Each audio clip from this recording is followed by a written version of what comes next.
Madeline Soto was a vibrant 13-year-old with a bright future ahead of her. In the small, peaceful town of Clearwood, she was a name everyone knew, a star student with a knack for art, often found sketching vivid landscapes or portraits of her friends. Her laughter was contagious, her presence a source of joy for her family and peers. She had recently won a regional art competition and was eagerly preparing for her school's annual showcase. Life seemed perfect, and no one could have imagined the storm lurking in the shadows. On an ordinary school day in early autumn, Madeline had stayed after class to help set up decorations for an event. She was the kind of person who loved lending a hand, always eager to make a difference. Around 4:30 p.m., she texted her mom, letting her know she was heading home. Her usual route was through Clearwood Park, a shortcut that cut her walking time in half. It was a path she'd taken countless times, familiar and seemingly safe. But that day, Madeline didn't come home. Her parents, initially thinking she had been delayed or stopped to talk to friends, waited anxiously. As minutes turned into hours, worry crept in. By dinner time, her absence was no longer something they could rationalize. Calls to her phone went unanswered, and her friends reported they hadn't seen her. Panic set in, and by nightfall, the Soto family reported her missing to the police. The search for Madeline began immediately. Friends, neighbors, and even strangers joined the effort, combing through the park and surrounding areas with flashlights and hope in their hearts. Flyers bearing her smiling face were printed and plastered across town. Social media posts asking for help went viral, as the community rallied together in desperation to find their missing child. For days, the search continued without any significant leads. The once tranquil town of Clearwood was gripped with fear, parents keeping their children indoors and locking their doors at night.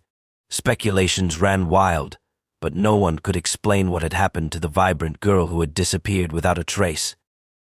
A week later, the hope of finding Madeline alive was shattered. A group of hikers stumbled upon her body in a remote, wooded area just outside town. The news sent shockwaves through the community, plunging everyone into mourning. She had been lured away from the safety of her route, and evidence at the scene pointed to foul play. The investigation revealed chilling details. Bruising suggested a violent struggle, and fibers found near her body hinted that she had been transported to the site. Her phone, found shattered nearby, offered no immediate clues but hinted at a sinister encounter before her death. The forensic team worked tirelessly, piecing together the puzzle of her final moments. Madeline Soto's murder was more than a tragedy. It was a nightmare that shattered the peace of Clearwood.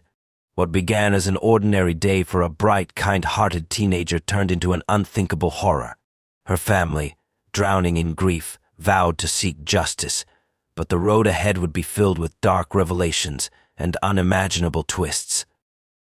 The investigation into Madeline Soto's murder became the most urgent case in Clearwood's history. Detectives worked tirelessly, scouring the crime scene for any shred of evidence that could lead to her killer. The wooded area where her body was found yielded a few critical clues: a partial shoe print near her remains, broken branches suggesting a struggle, and fibers on her clothing that did not match anything she owned.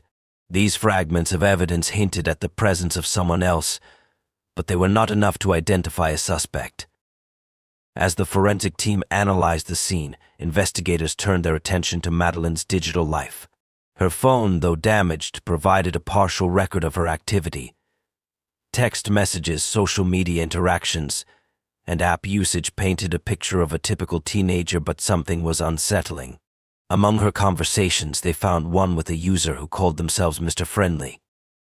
At first glance, the chat seemed harmless, with Mr. Friendly asking about her school and hobbies. But as the messages progressed, they took on a darker tone. He often complimented her, gaining her trust by being supportive and understanding, unlike anyone she had known. Over time, he started asking personal questions, subtly pushing boundaries. The final message from Mr. Friendly chilled investigators. He had convinced Madeline to meet him in the park, claiming he had a surprise for her. The discovery of these messages turned the focus of the investigation toward identifying Mr. Friendly. Unfortunately, the account had been created on a burner device, making it difficult to trace. Still, detectives were determined to unmask the predator who had lured Madeline to her death. They issued warnings to the public about online dangers, urging parents to monitor their children's internet activity. Meanwhile, the community's grief turned to fear and outrage. Candlelight vigils were held in Madeline's honor, her classmates sharing stories of her kindness and creativity. But beneath the sorrow was a growing unease. Clearwood had always been a safe town, a place where parents felt comfortable letting their children play outside. Now, every shadow seemed threatening, and every stranger a potential danger. As investigators continued to dig, they received an anonymous tip that reignited their efforts. A resident reported seeing a man behaving suspiciously near the park on the day of Madeline's disappearance. The witness described him as being in his late 30s, with unkempt hair and a nervous demeanor. This description led detectives to Paul Greaves, a local handyman known for odd jobs around town. Paul's name raised immediate red flags. He had a criminal record, albeit for minor offenses, including trespassing and theft. When questioned, he provided an alibi, claiming he had been working on a client's home that day. But inconsistencies in his story and his nervous behavior made investigators suspicious. They obtained a warrant to search his van, hoping to find evidence linking him to the crime. What they found in Paul's vehicle sent a chill through the team. Fibers matching Madeline's clothing, a pair of muddy boots resembling the print at the scene, and an unsettling collection of photographs of local children were discovered. It appeared they had found their suspect. But the case was far from over. Detectives began to wonder if Paul was truly the mastermind or just a piece in a much darker puzzle. Paul Greaves's arrest brought a momentary sense of relief to the devastated community. The evidence found in his van seemed to confirm that he was involved in Madeline Soto's murder. Investigators were confident they had their suspect, but as they began piecing together the full story, disturbing inconsistencies emerged that suggested the case was far more complex than it initially appeared. During his interrogation, Paul provided a confession, but it lacked critical details. He admitted to being at the park that day and claimed he had interacted with Madeline, but his account of events didn't align with the evidence. Paul insisted he had been coerced into luring her away but wouldn't disclose by whom. His demeanor was erratic, alternating between panic and defiance, which made detectives question whether he was telling the full truth. As investigators dug into Paul's background, they discovered he had a history of erratic behavior and petty crimes, but nothing violent. He had struggled with substance abuse and mental health issues, making him vulnerable to manipulation. Detectives began to suspect that Paul might not have been acting alone. Forensic evidence from the crime scene pointed to the involvement of another person. Shoe prints suggested the presence of a second individual, and the methodical nature of the crime hinted at someone more calculating. Further analysis of Madeline's digital interactions brought a shocking revelation. The messages from Mr. Friendly didn't match Paul's writing style or language patterns. This raised a chilling possibility. Paul had been a pawn in a larger, more sinister plan. Investigators traced Paul's phone records and found a series of calls and texts between him and an unknown number around the time of Madeline's disappearance. The number was registered to a burner phone, similar to the one used by Mr. Friendly. Determined to identify the true mastermind, detectives followed the trail of breadcrumbs. Surveillance footage from the area revealed a second vehicle near the park on the day Madeline disappeared, a dark sedan with tinted windows. Witnesses had also reported seeing a man sitting in the car, observing the area. The vehicle's license plate led investigators to a name that shocked them: Liam Soto, Madeline's distant uncle. Liam was a name that had never come up in the initial investigation. On the surface, he appeared to be a quiet, unassuming man who lived on the outskirts of Clearwood. However, as detectives looked deeper, a dark history began to emerge. Liam had a troubled past, including accusations of inappropriate behavior that had been dismissed due to lack of evidence. He had a pattern of grooming young girls, using his charm to gain their trust before exploiting them. When confronted with this new information, Paul broke down. He admitted that Liam had orchestrated the entire plan, manipulating him into approaching Madeline under false pretenses. Liam had promised Paul money and protection if he complied, using Paul's vulnerabilities against him. Paul's confession painted a horrifying picture of a man who had used his family ties and a web of deceit to carry out his monstrous agenda. The case against Liam began to take shape, but proving his involvement would be a challenge. As investigators prepared to bring him in, they knew they were dealing with a predator far more dangerous than they had imagined. The community's search for justice was about to collide with even darker truths that would leave everyone reeling. The arrest of Liam Soto marked a turning point in the investigation, but it also opened the door to a far more disturbing reality. Liam, who had managed to keep a facade of respectability, was now at the center of a web of evidence that revealed his predatory behavior.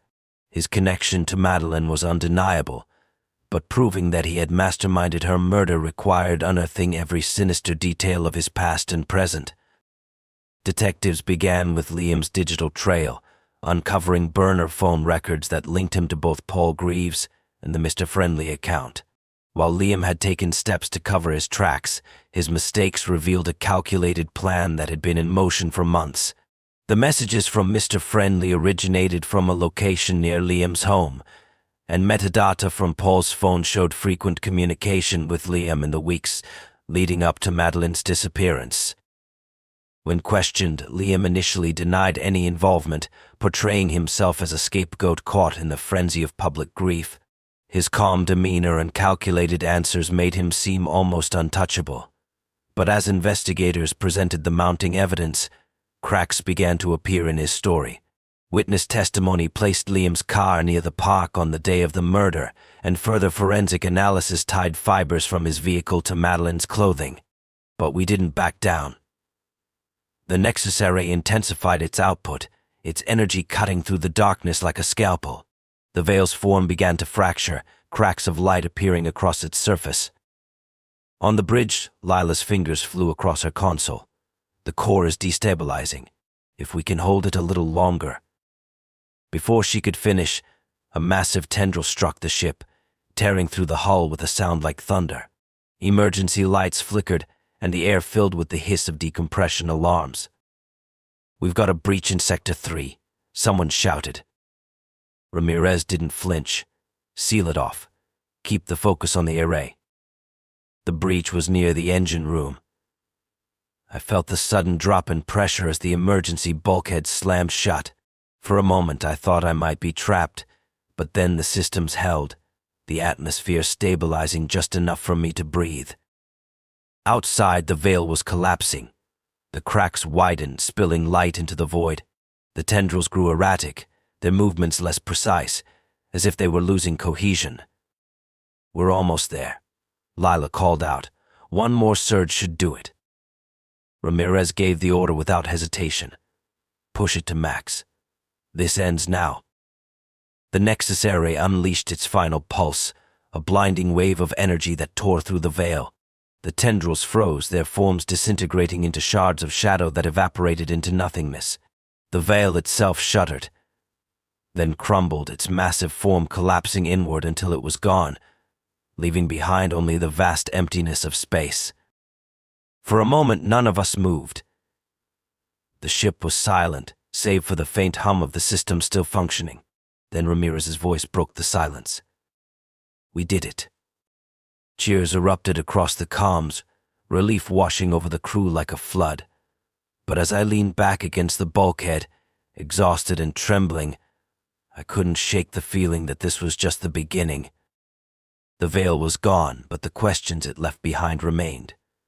What was it? Where had it come from? And what else might be waiting out there, beyond the stars? The aftermath of the veil's destruction was a strange kind of quiet, one that made the EUs feel almost unreal. We had fought through the storm, stood against a force that had no equal, and emerged victorious. But as the days passed, that sense of accomplishment began to fade, replaced by something else, a gnawing uncertainty that settled deep in my gut. I found myself pacing the bridge, staring out into the empty vastness of space. The stars, which had always been a source of wonder, now felt distant and cold. The veil had been a barrier, but in its absence the void seemed even more unfathomable. Lila had locked herself away in the comms room, going over the data from the battle. The Luthar's words still echoed in my mind. You have crossed into the space between. What you will find here is not what you expect. We had faced the veil, and yet there were no answers, only more questions. Captain Ramirez kept a tight grip on the ship, as always. He'd ordered a full sweep of the area, making sure the veil's collapse hadn't triggered anything else lurking in the void. The crew was exhausted, but there was an underlying tension now, one that came from the unknown. We had survived, yes, but had we truly won? Or had we just opened the door to something worse? Days passed with no further incidents, but the atmosphere on the ship remained charged. In the mess hall, the crew spoke less, their conversation subdued, as if the weight of the unknown hung over us all. Some of the technicians worked in near silence, while others avoided each other's gaze, as though trying to process what we had seen, what we had done. Lila finally came out of the comms room, her face pale, her eyes red from lack of sleep. She looked at me with a sense of frustration I hadn't seen before. "I don't know what we've done, Adam," she said, her voice low. "The data from the array, there's something more, something I missed. I thought we'd destroyed the veil, but..." She trailed off, shaking her head. I wanted to ask her what she meant, but I already knew. Something felt off, like we hadn't finished what we had started. The Nexus array had done its job, yes. The veil was gone, but it had left behind a ripple, a disturbance in the fabric of reality itself. The static bursts, the whispers we had been hearing, none of it had stopped. "We didn't destroy it, Lila," I said softly, watching her reaction. "We only delayed it. Whatever the veil was, whatever it's connected to, it's still out there, watching." She nodded, her eyes dark with understanding. "And it knows us. It knows what we're capable of." The thought of that sent a shiver down my spine. If the veil had been a test, then we had passed. But now we were being watched by something far older, far more powerful than we could comprehend. The Luthar had warned us that the galaxy was not what it seemed. We had seen that firsthand, but there were still shadows in the dark shadows we didn't yet understand. I went to see Ramirez in his quarters, where he was staring at a map of the galaxy on his screen. He looked up when I entered, his face tired but resolute.